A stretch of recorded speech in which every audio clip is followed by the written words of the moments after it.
Hi, welcome to Musing. Today we're going to take the idea of everything happens for a reason a little bit further. And I have to introduce a character, one of my favorite characters. In Sanskrit, the word is Leela. I've mentioned it one other time. And Leela in Sanskrit is the divine play of the universe.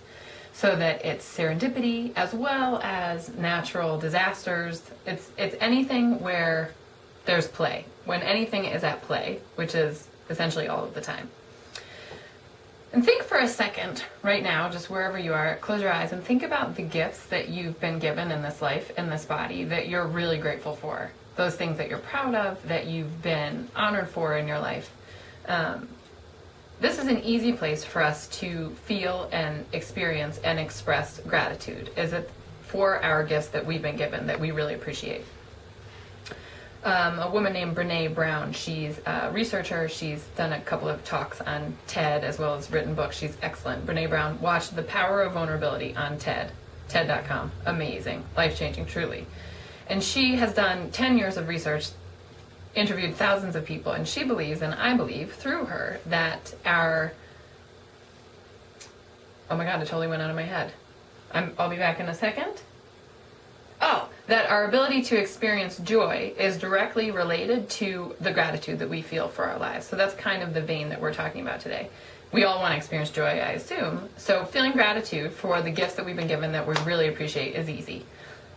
Then we think about feeling gratitude for the gifts that we've been given that we're not so excited that we have. For instance, I'm very empathetic to the point where if I'm with someone who's really going through a hard time, I experience the hard time physically as well in my body, which is not something I really enjoy. But it has made me a good listener and a good friend. So can we feel gratitude for even the gifts that we've been given that we sort of wish we were not given?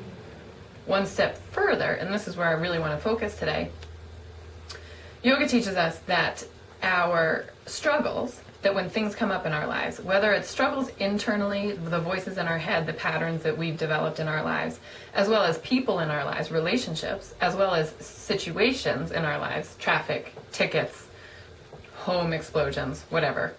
Most of our homes don't explode often, thankfully, but that would be interesting.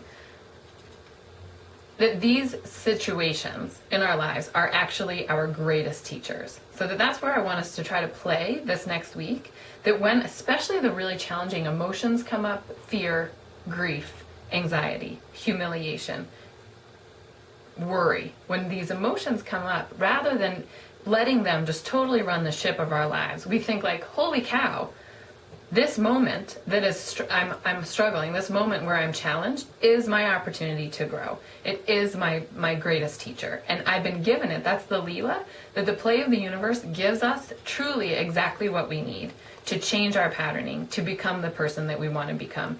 I've also learned, I think this is fascinating, to evolve our parents' patterns, so that the patterns that we've taken on from our parents, it's our job in this life to evolve those patterns as well. So rather than like, oh my gosh, I can't believe that I got in this accident, this car accident, this is terrible, this is not what I had planned, I'm going to be late, all the stories that we do, we're just like, this is what happened, I'm going to open to it as it shows up and recognize this as exactly the lesson I needed and exactly the teacher that I needed to show up in my life. Let me say this really clearly.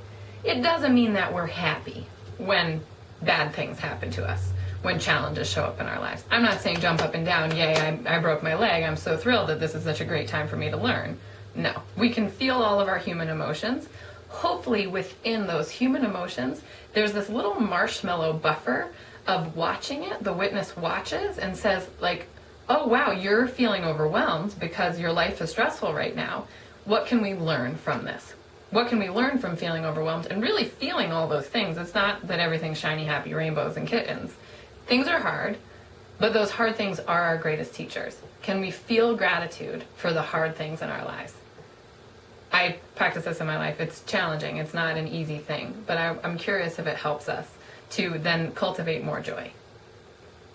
What do you guys think?